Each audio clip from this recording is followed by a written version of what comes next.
All right, hello everybody, and welcome to Geopolitical Trends, where truth matters. Excited to be with you as always.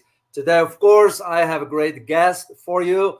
Is none other than Larry Johnson. So we're gonna be diving into talking about NATO's hypothetical initiative or plan in expanding into Asia, and we're gonna get some into the depth with about this topic with Larry's perspective. All right, let me bring in Larry here onto the studio. Hey, Larry. Hey, man, it's good to see you. Thanks for having me.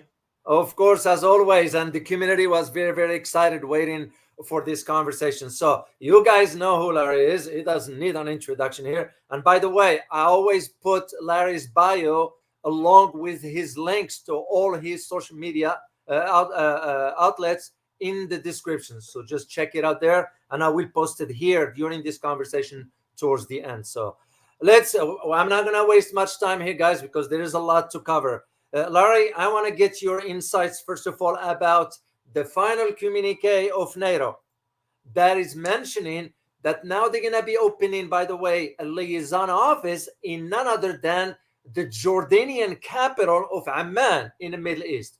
Why the heck is NATO going to the Middle East for?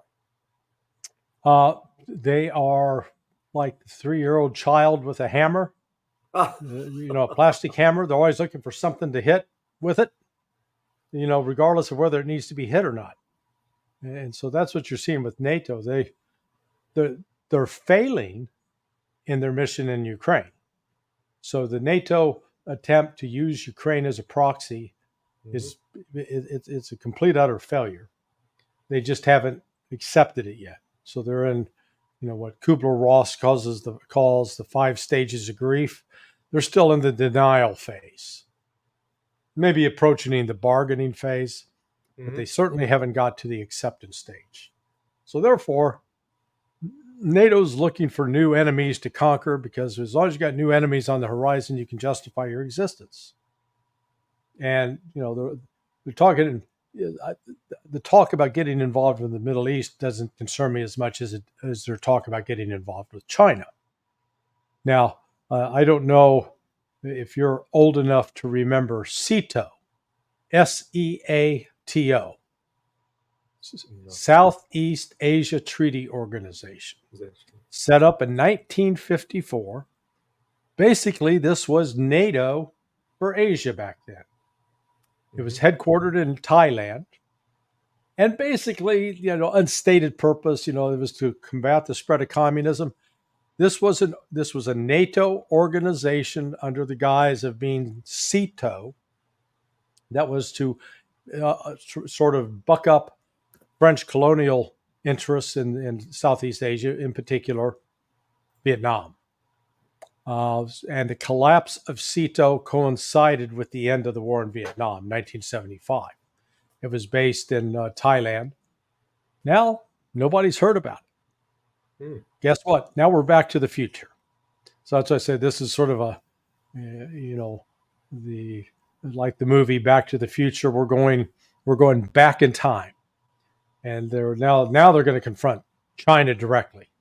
See, the purpose for SEATO in the 1950s, 60s was to confront communism, which was seen as China. Even though in Vietnam it was Russia that was supporting the Vietnamese, not the Chinese. So, a whole nother issue. But now NATO's talking about confronting China. And you're going, you guys can't even defeat the Houthis, okay? That's true. And you definitely can't defeat Russia. So you're wanting to take on China? What is wrong with you? It's just crazy stuff. Yeah. Well, this is like a segue to a key question that the community have been asking about.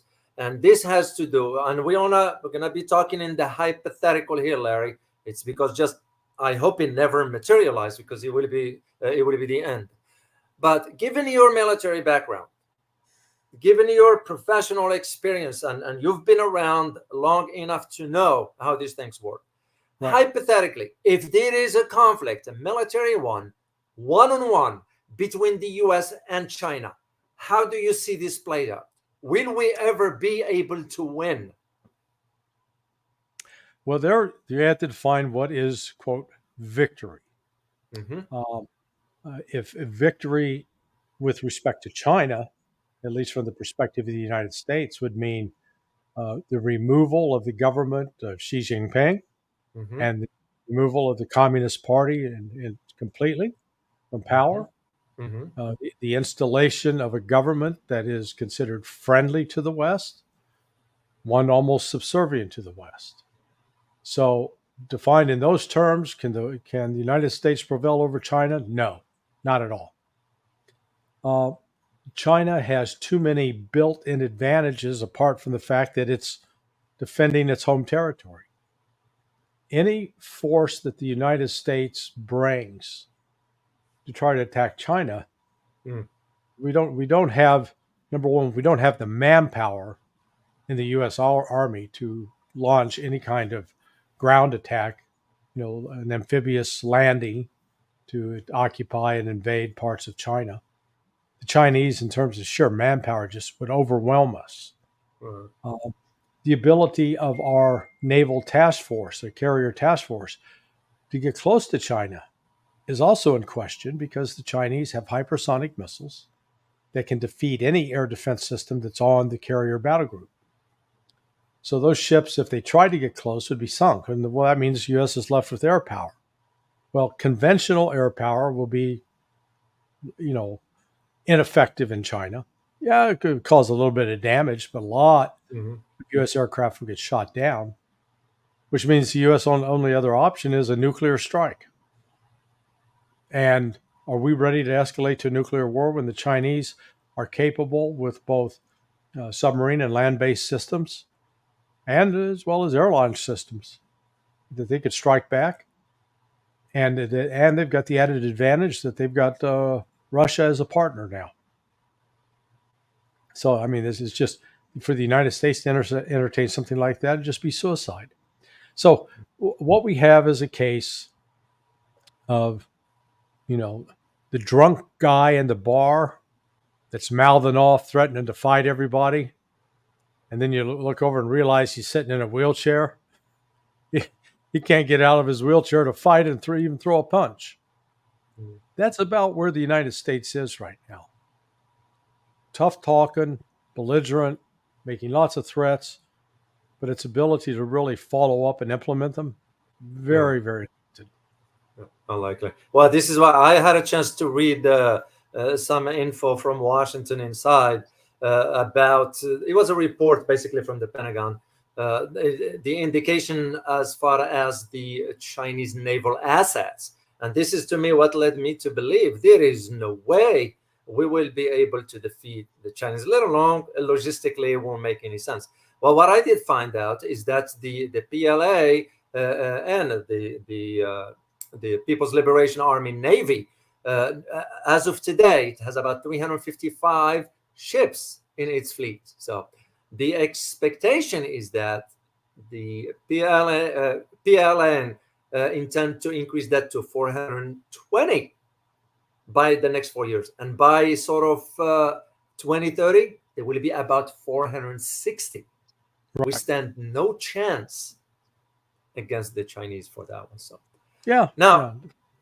Now, speaking of this, within the realm of this one here, we all heard about how NATO now is aiming at expanding in Asia, which is to me laughable. What the heck is NATO, the North Atlantic, going to do in Asia? And laughing aside, because sometimes we might think, well, those are crazies in Brussels that they're thinking in these terms of us, and they end up doing the craziest things ever.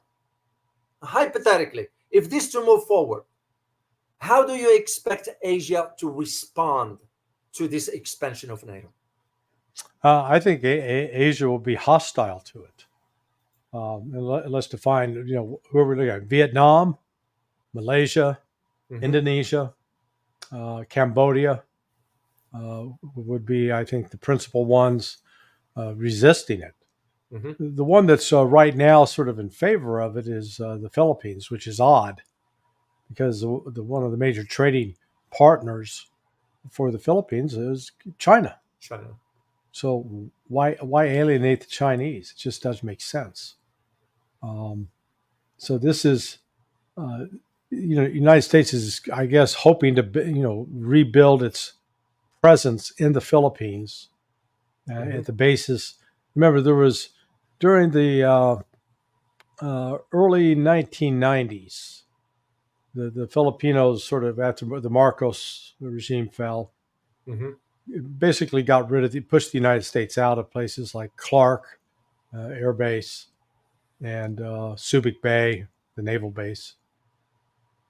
Now the United States is coming back, and not surprisingly, you got a Marcos, son of in power, pandering to the United States in that regard. So, the Philippines is playing a very dangerous game here. They are not necessarily ensured the support of the other countries in the region, because I know that Vietnam, Thailand do not necessarily see China as a problem. That's one of the reasons, for example, that both Thailand and Vietnam are moving towards BRICS. They're going to be in an economic union with China, not in economic warfare with China. So these steps by the United States and its NATO allies, foolish, absolutely foolish. Especially when we consider, for example, Japan. What is Japan is even though there are some voices inside Japan saying no expansion to NATO in Asia. But you have, of course, the South Koreans, the Philippines, Australia, and soon to be New Zealand moved into that sphere. And I'm like, okay, where this is headed? My big concern, Larry, is just I'm seeing the signs over the horizon as to what lies ahead for Asia. Yeah.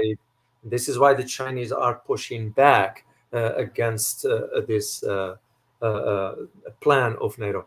Now, this leads me to talk about the recent trip of the Prime Minister of Hungary to China after he visited Moscow and had a one-on-one audience with the Russian President Vladimir Putin. What do you think transpired in that meeting? Well, Orban's trying to insert himself as a mediator to bring an end to the war in Ukraine.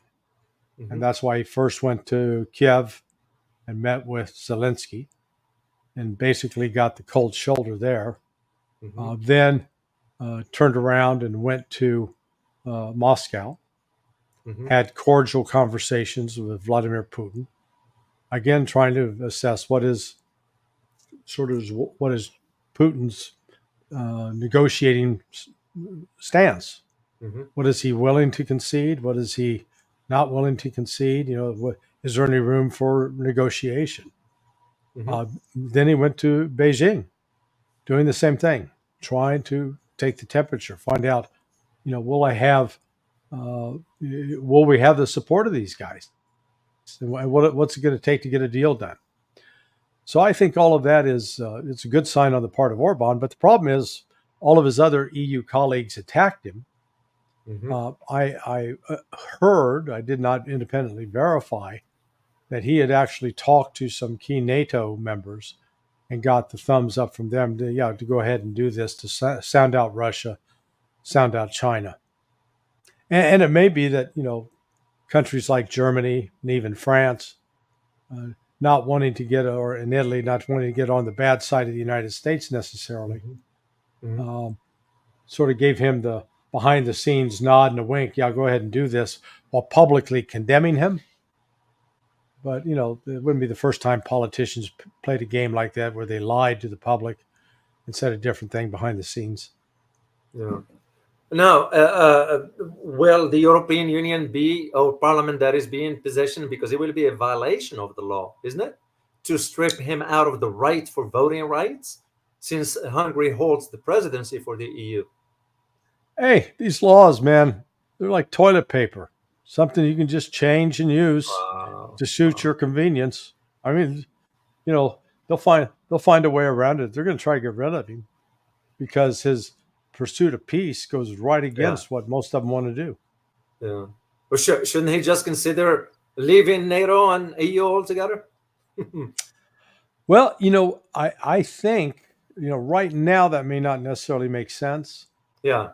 But with BRICS, the organization of BRICS is accelerating beyond just being a union of economic cooperation. Yeah. And I think it's well on its way to becoming a major political force, to the point that even Putin himself this week was talking about creating like a parliamentary assembly of BRICS nations, much like the European Council or much like the United Nations.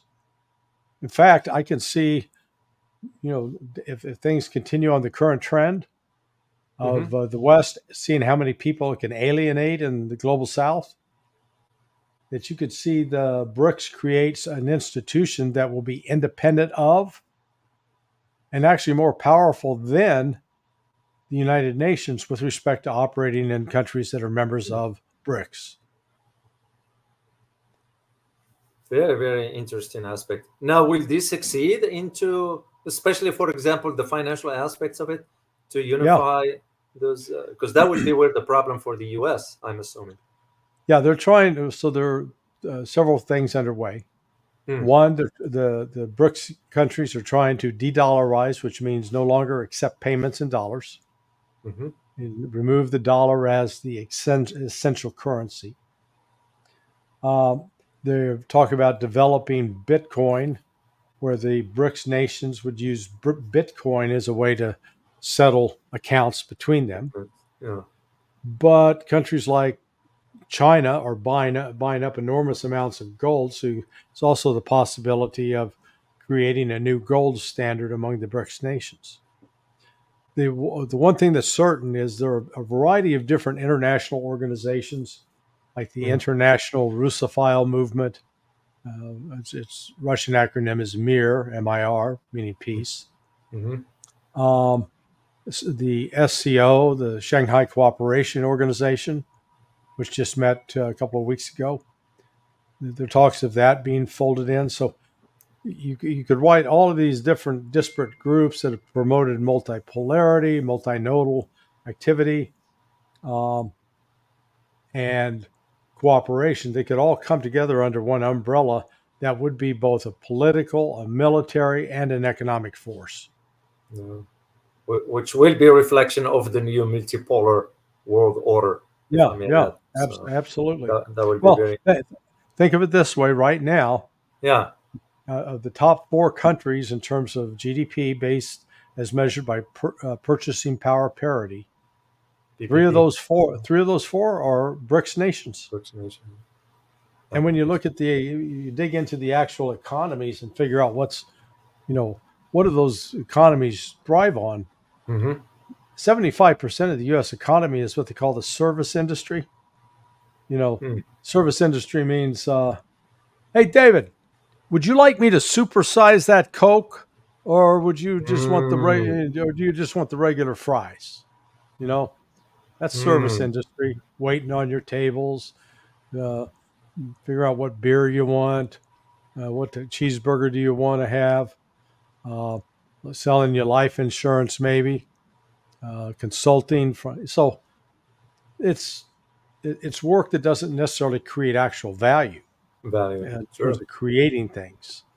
It doesn't make planes, doesn't make trains, doesn't make cars, doesn't make phones. That just words and ideas. Whereas the BRICS nations, India, China's the number 1 manufacturing country in the world. India's not too far behind, and Russia, for its size, is a dominant, industrial power. Well, speaking of Russia, I just read the report from the World Bank that their through Statistica, but it was internal report through the World Bank, that their GDP now per capita has increased in Russia to almost $15,000. It's 14,067, somewhere around those numbers. Almost 15,000. And this right after the sanctions were imposed. It tells you the story right there. The sanctions have backfired on the West. So exactly. For those who just joining us here, I am having a conversation here with Larry Johnson, And by the way, just guys, prepare some of your questions for later on when we continue our conversation here. So I want to shift, Larry, to some statements that I heard during the NATO summit, and I usually pay close attention to those. One particular that caught my attention was when our incompetent president said that the US is intended to place missiles in Germany by 2026. Right. Now, this reminds me of what we did in Philippines with the mid-range capacity missiles. Yeah, the Tomahawks. That's correct. We had them over there. Now we're going to have that in Germany. How do you see this playing out geopolitically and militarily, given that the defeat of Ukraine now is a fait accompli anyway? That's a done deal. It's just a question of when we're going to reach an agreement with the Russians. How do you see that Russia responding to this? It better not happen, because if we decide to deploy those weapon systems, we're going to be looking at Cuba Missile Crisis 2.0. Russia will view those missiles in much the same way as the United States viewed Russian ballistic missiles in Cuba, as a direct existential threat to the United States. And Russia will act accordingly. I don't think it's actually going to get there, because part of that announcement was, hey, we're going to provide you hypersonic missiles too. But U.S. so far has been trying in vain to produce hypersonic missiles. I'm acquainted with one of the program managers for the hypersonic missile program. And I recall, gosh, it was this fall of 2022, him saying, oh yeah, we're going to have the hypersonic missile ready to go in 6 months. All right, here we are almost 2 years later. How's that hypersonic missile coming along? They're still not ready to launch. So the Tomahawks they're putting in there are old. They're not new. Yeah. But still, Russia would view it as an existential threat and probably take them out. And that's why I think Germany, once that's made clear to Germany, I don't think the Germans want to go there. So this is nothing but hypes, basically? That's all it is? Yeah. Well, and the picture's changing now with J.D. Vance as Trump's vice president candidate. Yeah. So both Trump and Vance together, they're going to have a pretty united front against just, funding NATO and trying to spike temperatures in Europe and other places. Yeah.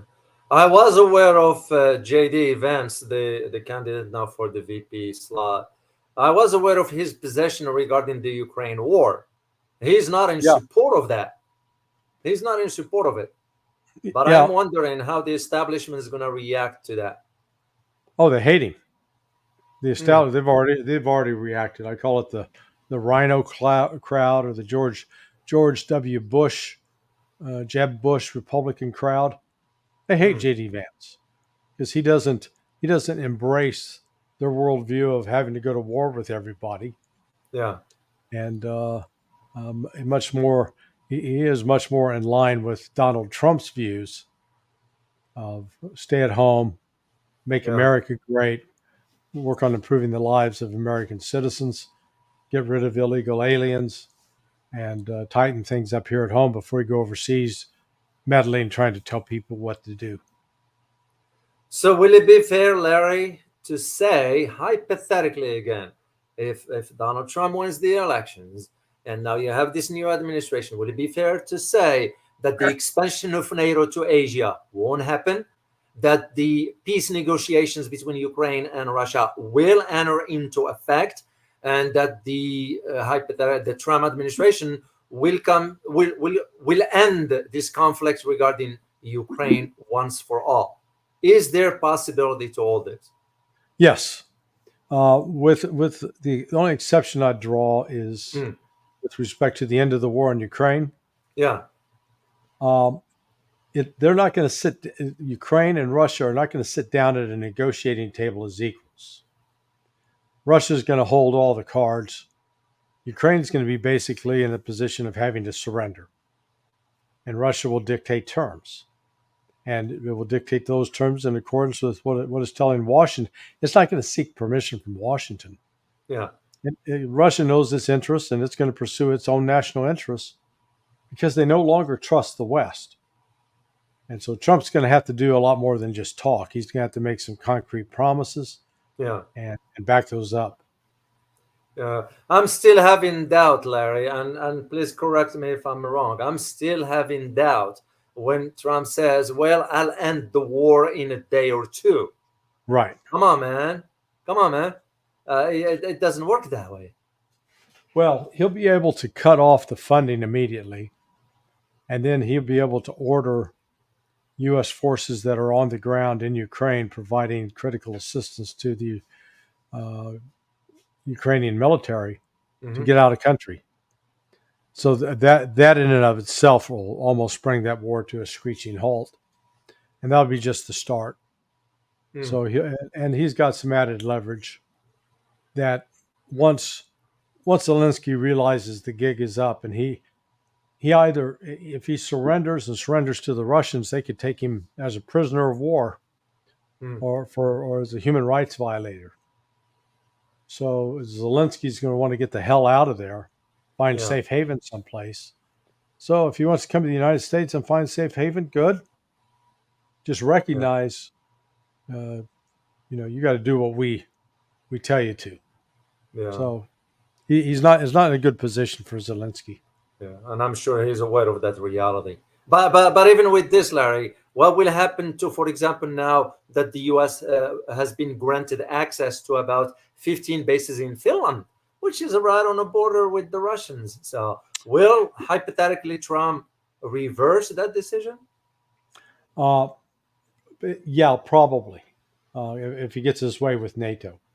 Because the key is all these countries got to kick up their not only their financial contributions, but their troop contributions. Because I was looking at the numbers the other day. Germany's at about 57,000 troops. United Kingdom's at 70,000. France is is the third largest army in NATO. The U.S. is largest, then Turkey, then France. Well, NATO is going to come to the realization that it's an anachronism. Its day has come and gone.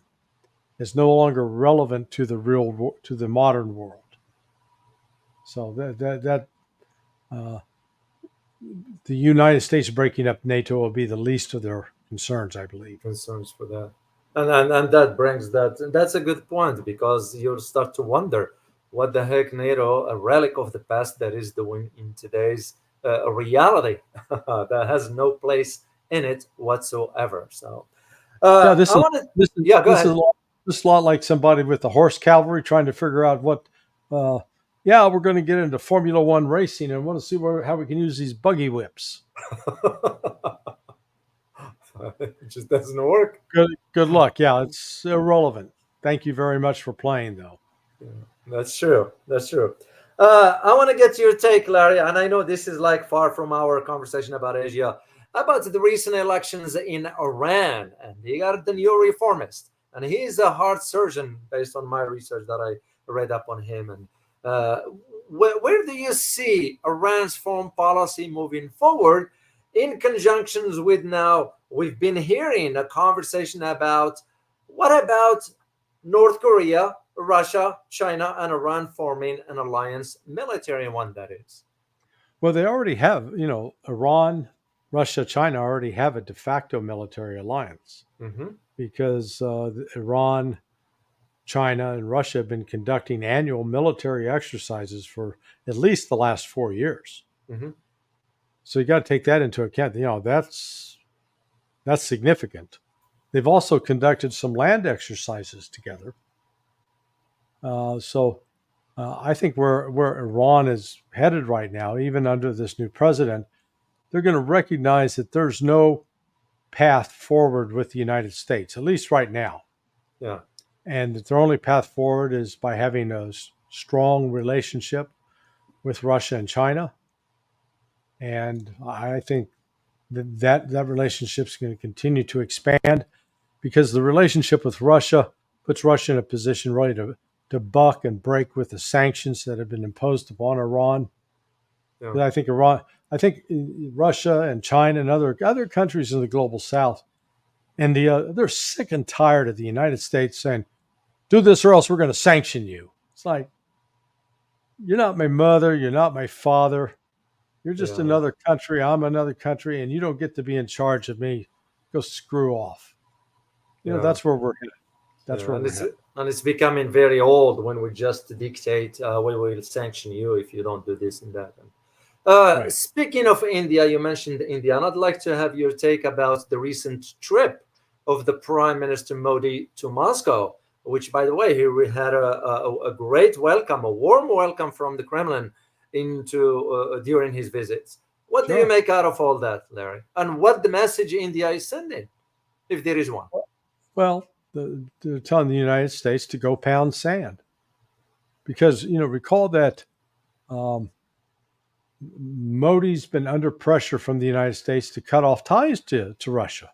Mm-hmm. And that's the messaging that's coming out of Washington, D.C. Mm-hmm. And Modi answered that very clearly. Cut ties? No, I'm not cutting ties. I'm sitting down with him, talking to him, and we're going to see what new agreements and relationships we can develop. Which, I don't understand the West being this the Americans being this stupid. I mean, some of your viewers disagree with me. Of course, we'd expect them to be that stupid. Yeah. But there have been warm, friendly relations between India and Russia that go back into, at least 54 years ago, when the president at the time, the Indian president, he was on a trip to Moscow, Mm-hmm. which was then part of the Soviet Union, and he Mm-hmm. died. I think he died in January of 1969. Is that right? No, I take that back. He probably died January of 1972. Mm. So in January of 1973, I know this for a fact, my wife was on a college winter tour program at the time, and she stayed with the family. The prime minister's name, was Bandura Shastri, and she was staying in the home of Bandura Shastri a year after he had died. So they were commemorating and remembering his death in Moscow from a heart attack. So again, when you got the prime minister, 54 years ago going to the Soviets, they're maintaining good ties with the Soviets. In part because, India had the frictions with Pakistan, and Pakistan was seen as a hardcore supporter of the West, particularly America. Remember, the U-2 plane was based out of Pakistan, flying out of Pakistan air bases over the Soviet Union at that time. And Pakistan was seen as the big enabler of fighting the Mujahideen and Taliban with the United States. Yeah. So India's had sort of a natural affinity towards Russia, even going, back that far. Interesting. I always tend to ask my guests, especially those who are familiar with this kind of topics here, about the possibility, and I'd like to have your take, Larry, the way you see it. Is there a possibility for India and China to sit down and sort of press the reset button regarding their differences so they can move sort of cohesively together as part of BRICS and so forth? Yeah, absolutely. I think that process is underway. That's what we're seeing with BRICS and these other exchanges. So,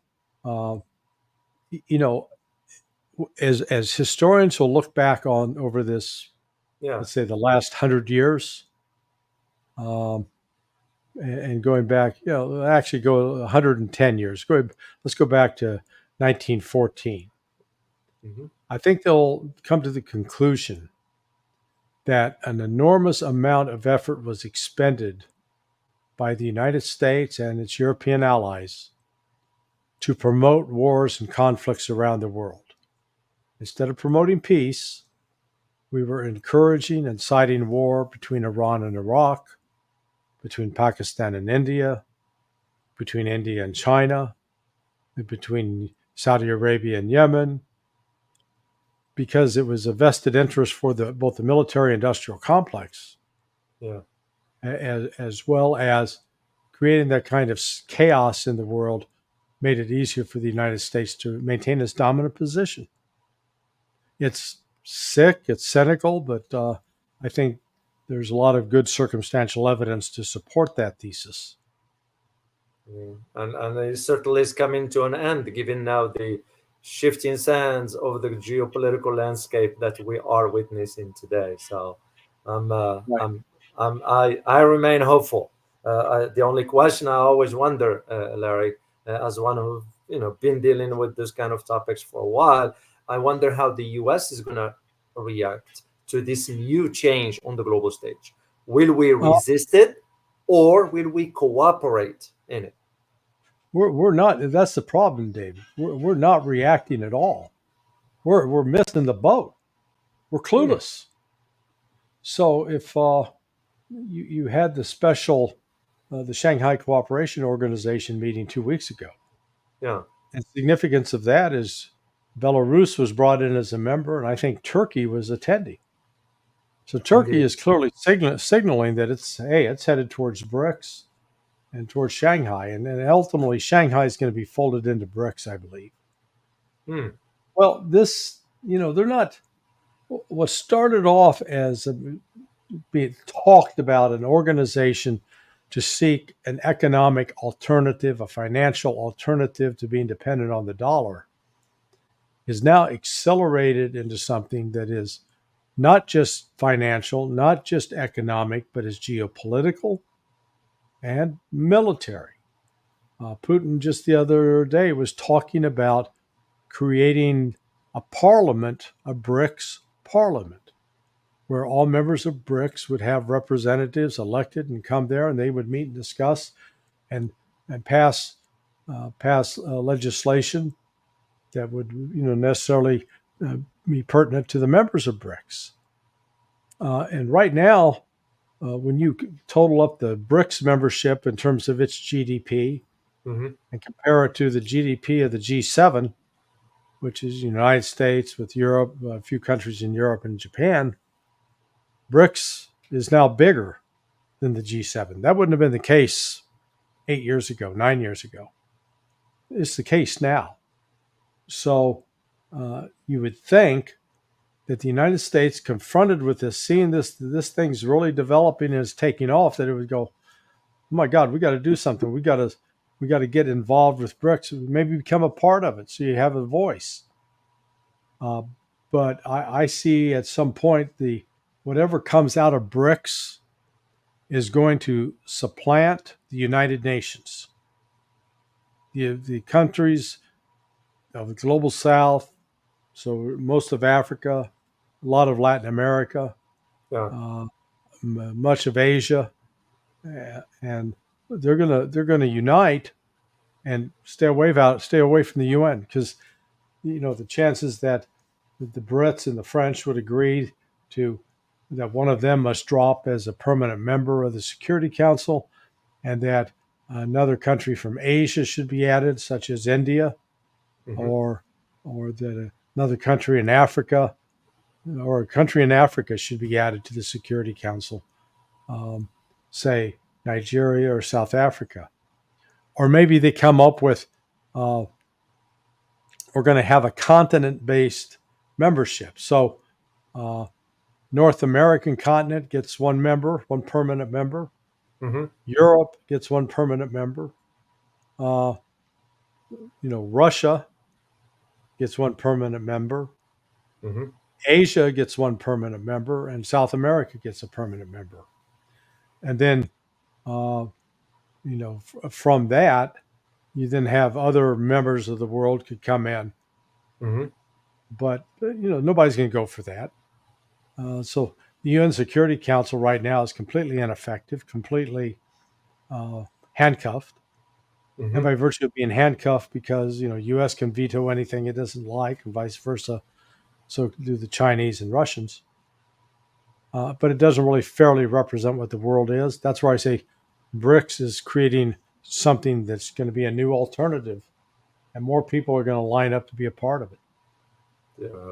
Well, it's kind of the change. We forced it due to our ill-conceived policies anyway, because we never had a strategy for the last 30, 40 years.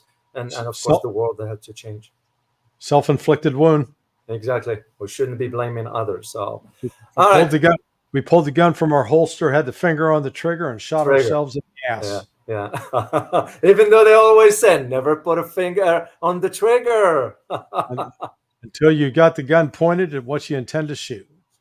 You're right. Yeah. So, all right, let me take a few questions here before I let you, Larry, go. But I want to say thank you to some avid supporters here of the channel. Jane Juan, thank you so much. Stay cool in the heat. Well, it is hot here, at least for me in Texas. So it is a question from Francis Tango. And thank you very much, Francis Tango. Question, how far does the United States government wants to go with war against China or Russia, also a nuclear war, that is? Are they still normal people in D.C.? Well, yeah, there are still some normal people in D.C. So if Donald Trump and J.D. Vance are in power, I think the odds of going to nuclear war and the escalating conflict will diminish. That's the good news. Let's divide your question into two parts. Rhetorically, yes, the United States is headed to war. We're going to go rhetorically. We're going to threaten everybody. We're going to bully everybody. But in terms of actual capability to act on it, the United States has got very limited capability. It's just, like right now, the total size of the U.S. Army is 452,000. Marine Corps is about 177,000. So, we don't even reach, I guess it's a little over 620,000, roughly 630,000 total ground forces that we could employ. Well, in Ukraine alone, with the size of the Russian army now being 1.3 to 1.4 million active duty soldiers, an attacking force like the United States would need an army of around, almost 4 million men. Well, we don't have 4 million men. Ditto for China. Oh my God, it's got to be even more. So, and then both being able to activate, transport, deploy, sustain in the field with logistics, that requires literally right now a year and a half of preparation to pull that off. So you've got the United States making very reckless, belligerent verbal threats. Yeah. But thank God does not have the wherewithal to follow up on those threats. Well, very, very interesting. Next question from Tamputra. Thank you for being here. Question, how will NATO provide weaponry for war with China if they have run out of supplies for Ukraine? Good one. They will put in their request with Santa Claus and the Tooth Fairy. I mean,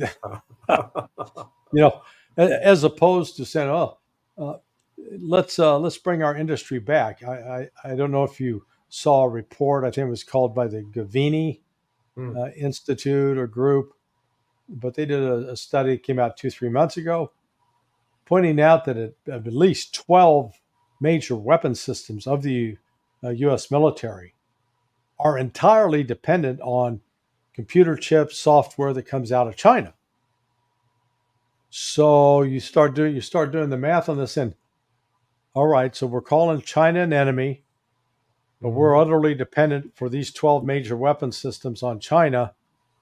So if China cuts us off, we're totally screwed because we don't have it. We can't make it. Oh, okay. Yeah, that makes sense. Yeah, let's threaten China some more.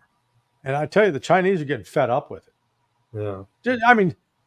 Just think, put yourself in the position you got a crappy neighbor who's always threatening you. And he comes out saying, hey, I'm gonna shoot you in the head. I'm gonna shoot your wife. I'm gonna shoot your kids. After he does it about the second time, obviously you'd call the police, say, hey, this man's assaulted me, because that's a verbal assault, but it constitutes a criminal act. Criminal act. Yeah. Then at that point, you're going to step up, and if the police aren't responding, you're going to arm yourself, and you may even warn him, said, next time you threaten me, I'm killing you. Yeah.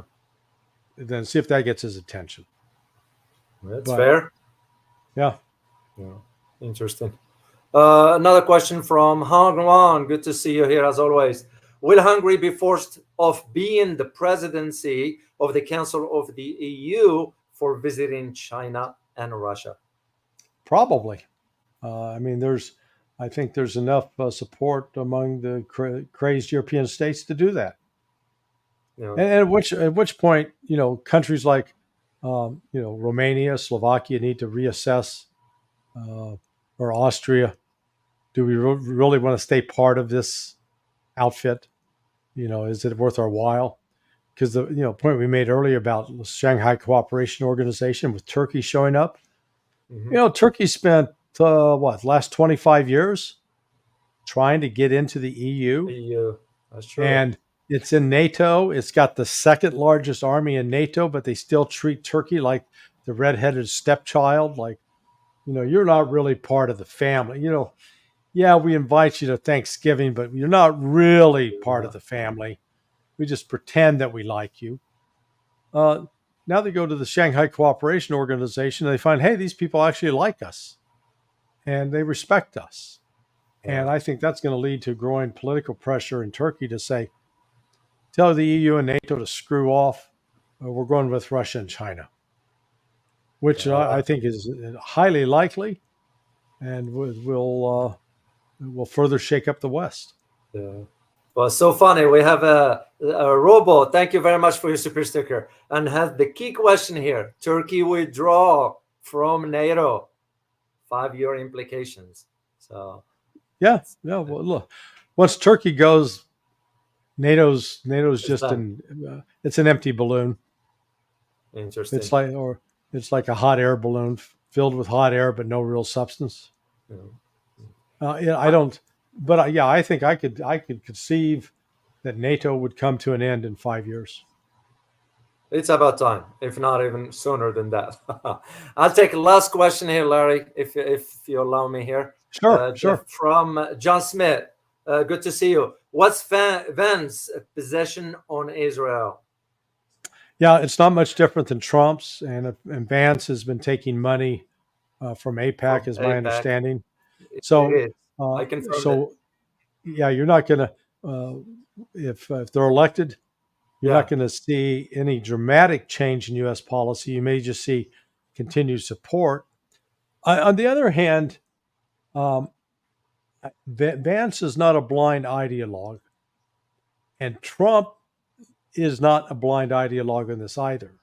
Yeah, and I think if they can be explained to them how detrimental, how damaging to Israel and Israel's future survival the current U.S. strategy is, and that if the United States simply intervened to force Israel into some legitimate negotiations and reaching an accommodation with the Palestinians, that they could save Israel, then they might move in that direction.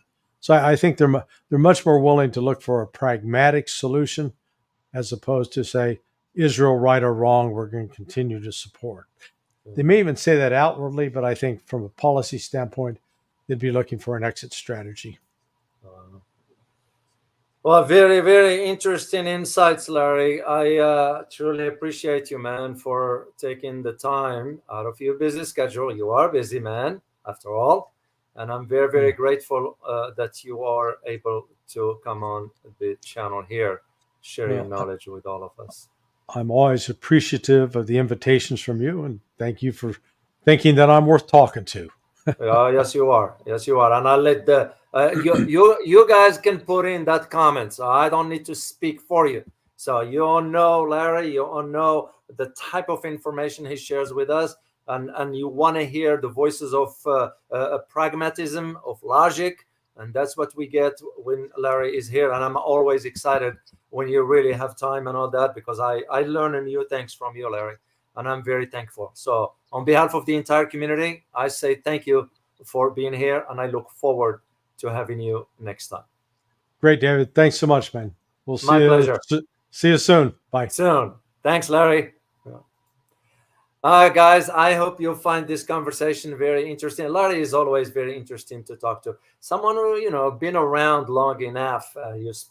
Once you spend time in Washington for many years, you learn the ins and outs. So for me, it started back in, Larry spent more time longer than me in Washington. So we both came from a military background, but he has more knowledge and depth into, given his age and all that, but also his knowledge. He spent a lot of time in Washington. So I'm always excited when Larry is here. And he always tells me, hey, man, just reach out whenever your audience wants to, whatever they want to learn about, just reach out. And he always responds. I send an email, within 24 hours, I'll get a response. So I know some of you guys provide me some names, and I send the emails. Like one of you just sent a comment about, Dr. O, you need to invite Ben Norton. I did send an email a month and a half ago. Never heard back. So maybe you went to the spam. Maybe, I don't know. But just to, guys, let you know, I do follow up through. It just, I don't like to chase after people. I just don't like it. It's my personality. That's how I am. So anyway, I look forward to seeing you tomorrow at 12:15 for our conversation about the UK. And much appreciate your kind support for the channel. To those who wants to support the channel, you can do it on either the if I can find there's the channel, the links right here. If you guys wanted to support the channel, I'm always grateful. And as always, remember, geopolitics impact your daily life in more ways than one. Till next time, guys. Bye-bye.